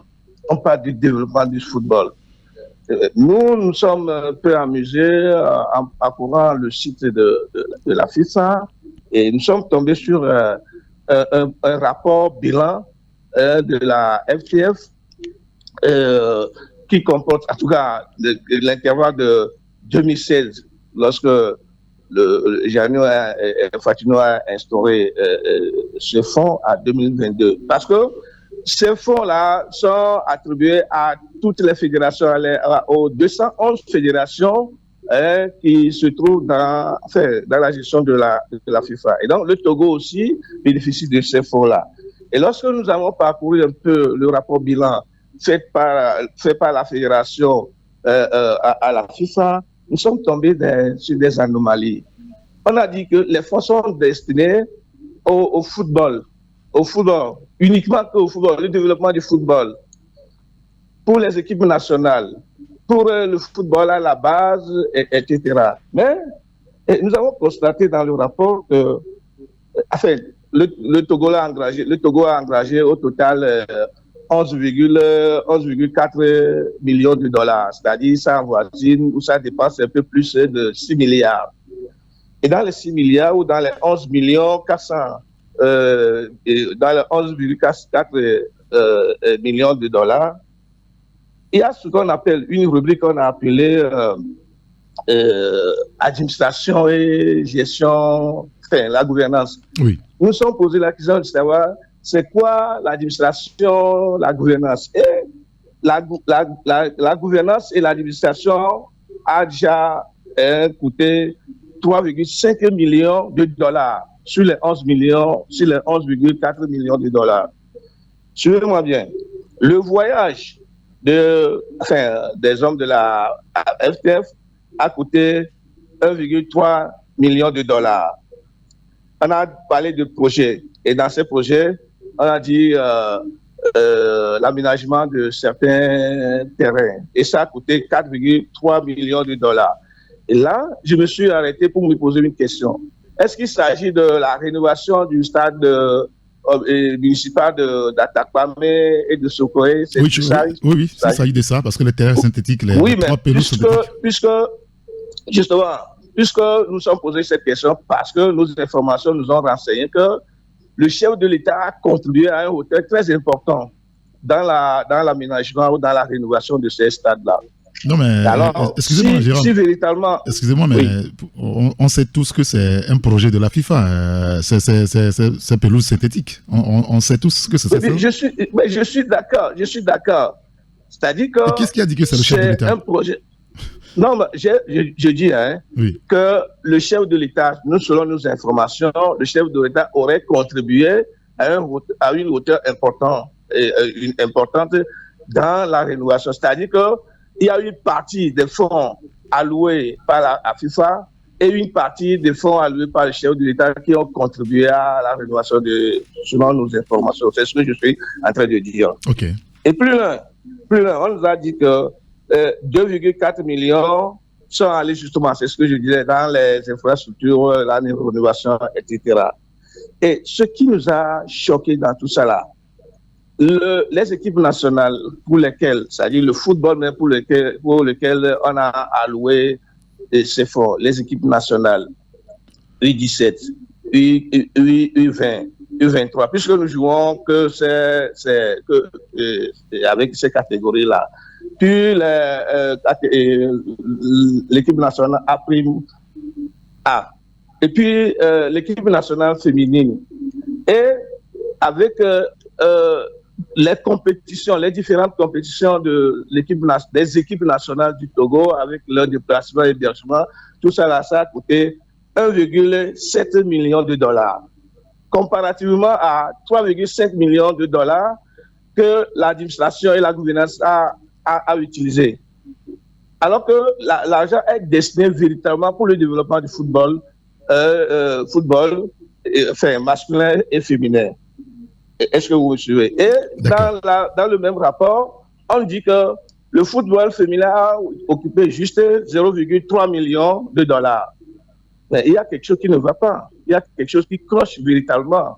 Parce que si les fonds sont destinés pour le développement du football, on a dit que l'argent là va permettre à ce que les compétitions de football de jeunes à la base, c'est-à-dire 8-15, 8-10, etc., et football de masse, futsal, big soccer, on n'a pas vu tout ça là. On n'a jamais vu la fédération organiser une compétition des jeunes sur toute l'étendue du territoire, dans toutes les catégories. On n'a pas vu la fédération organiser des compétitions futsal, big soccer, etc. On n'a pas vu ça. Maintenant, on nous a dit que l'administration a occupé la plus grande partie de l'argent, alors que l'argent n'est pas véritablement destiné à l'administration. Alors, il y a quelque chose qui ne va pas. Alors, ça, c'est le rapport 2016-2022. C'est de ça que vous parlez. 2016-2022. Le rapport fait par la fédération elle-même à la FIFA. D'accord, très bien. Et donc, nous, lorsque nous nous amusons un peu à parcourir les sites de la FIFA, nous sommes tombés. Et de l'autre côté, je voudrais vous proposer de ne pas vider l'article et de laisser nos auditeurs ou lecteurs donc découvrir le fond. Sinon, c'est pour ça que je tentais de vous arrêter. Il y a beaucoup d'autres aspects. Oui, bien sûr. Merci beaucoup. Il y a beaucoup d'autres aspects. Oui, il y a beaucoup d'autres aspects dans ce rapport que nous avons publié aujourd'hui. D'accord, très bien. Alors, pour nous, le rapport, est véritablement intéressant, comme a dit un audit, pour voir clair dans cela et dans la gestion même de ce fonds alloué pour le football togolais. Parce que vous avez vidé l'article à 50%. Bon, les 50 autres pourcents, on va demander donc à nos auditeurs, à vos lecteurs de couvrir donc l'article et le rapport tel que vous dites donc dans votre journal, le triangle des enjeux. Juste un élément, parce qu'on me dit qu'il me reste à peine 2-3 minutes, sur le sport encore, mais le budget sport du Bénin pour l'année 2025, ce sera, pour le sport au Bénin, ce sera 31,8 milliards de francs CFA. C'est beaucoup d'argent. Nous ne sommes pas encore en 2025. Oui. Mais des gens font déjà des projections. Vous voyez que c'est intéressant.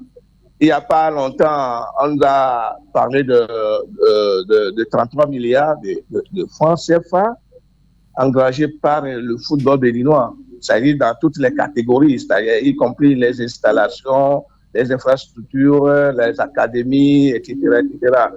Et nous sommes à la veille de 2025 que le Bénin a déjà fait une projection de 31,8 milliards pour le sport béninois.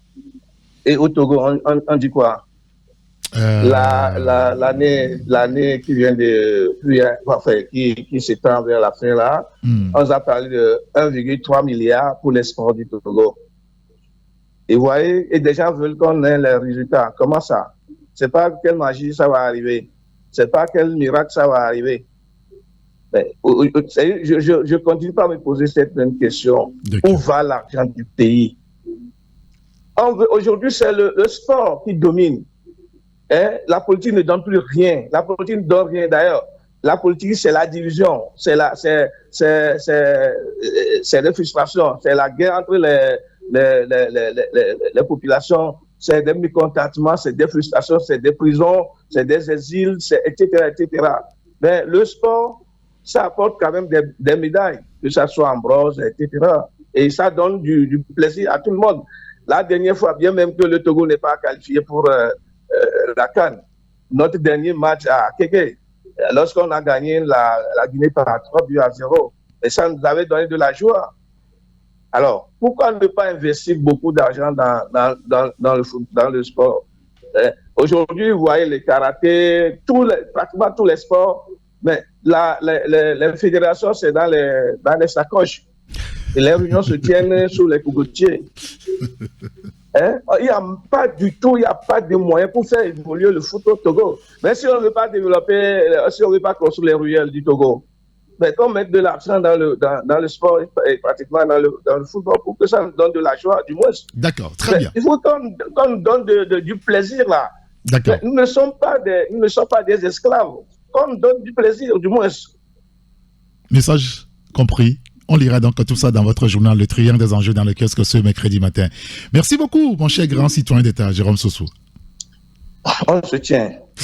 Vous avez un morceau en particulier avec lequel on peut vous accompagner, puisque vous parlez beaucoup d'argent ce matin, j'ai sur ma playlist ici un morceau de Afia Mala, je crois que c'est ça, l'argent. Ça vous va ou vous choisissez un autre? Oh ben non, il faut jouer la chanson là. D'accord. Il n'y a pas de souci. D'accord, très bien. Allez. Afia Mala, c'est une grande citoyenne d'État. Oui, si, bien sûr, une fille du pays, bien sûr. Bien sûr. Allez, bonne journée Jérôme. Bonne journée à vous aussi. À très bientôt, au revoir.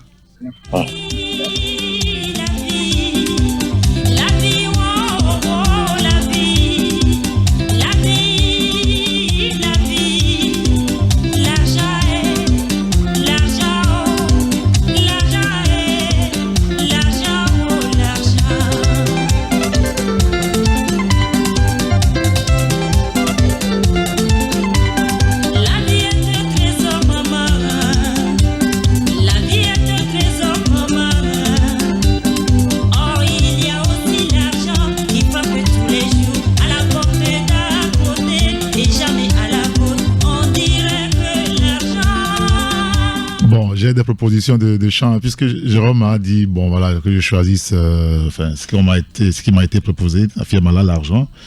Et il y a un autre auditeur sur Twitter qui nous dit bon de jouer le morceau de Gérard Lenormand. Si j'étais un président de la République, je voterais un budget qui prendra en compte tout ce que Jérôme a dit. Voilà. On va jouer ça vers la fin. Alors, le temps de vous dire très rapidement que dans le kiosque aussi ce matin, il y a le journal La Dépêche. Le confrère parle du foncier. Les bêtises érigées par des gros bras et leurs parrains sur les réserves administratives sont-elles démolies? C'est l'interrogation donc du journal La Dépêche ce matin. Vous lirez l'article dans le journal Diplomatie. Le Togo lance l'initiative Global Peace and Security Alliance. L'article est dans le journal. Il y a un autre également sur 1 eurodéputé qui demande la libération des 93 détenus politiques. Le détail, c'est dans le journal. Voilà, c'est le journal La Dépêche dans le kiosque ce matin. Et puis, il y a aussi un sujet d'analyse sur le budget qui est en train d'être préparé. Donc, le projet a été voté en Conseil des ministres, je crois, cette semaine ou la semaine dernière. Non, oui, la semaine dernière, c'était l'autre mercredi. Et l'analyse du projet du budget d'État exercice 2025 de Ouro Akpo à Tchanyao. Donc, vous lirez ça dans le journal La Dépêche dans le kiosque ce matin.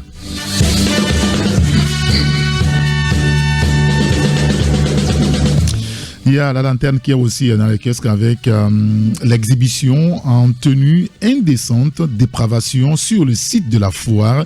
Sauver la jeunesse du péril avant qu'il ne soit trop tard, écrit donc le confrère La Lanterne. La nouvelle mesure prise par le DG du CTF, donc à lire dans le journal. Le bidon d'huile, le prix du bidon d'huile revenu ou revu à la baisse sur les marchés, c'est la bonne nouvelle qu'annonce donc le confrère La Lanterne. Mais les détails dans le journal. Quoi encore? Voilà.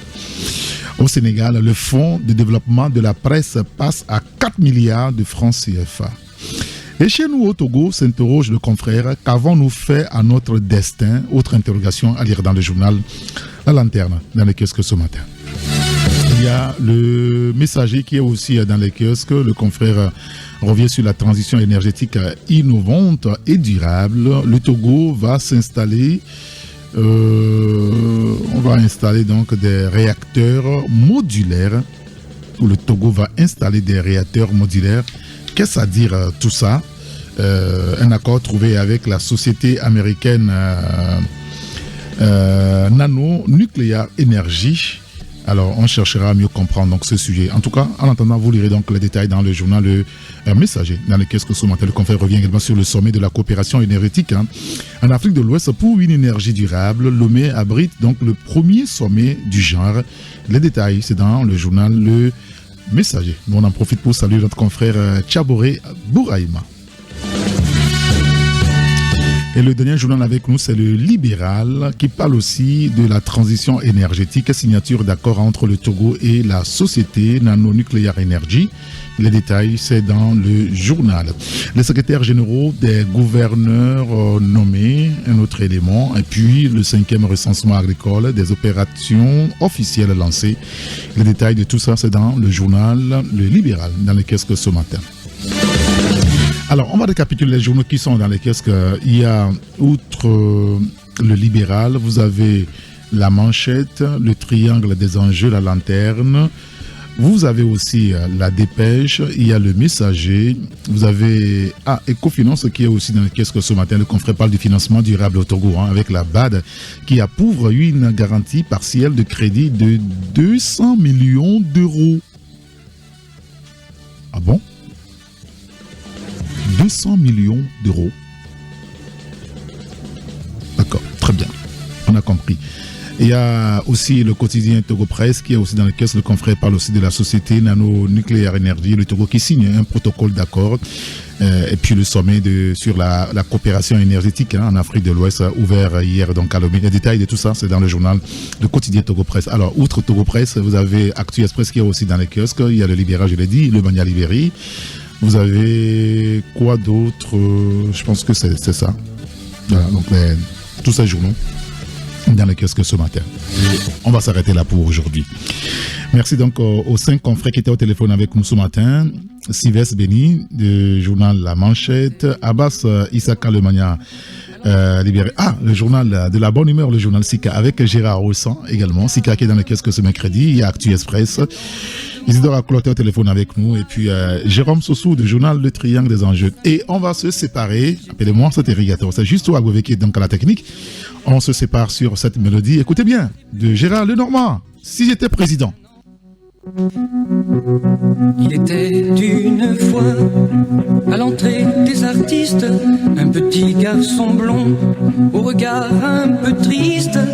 Il attendait de moi une phrase magique.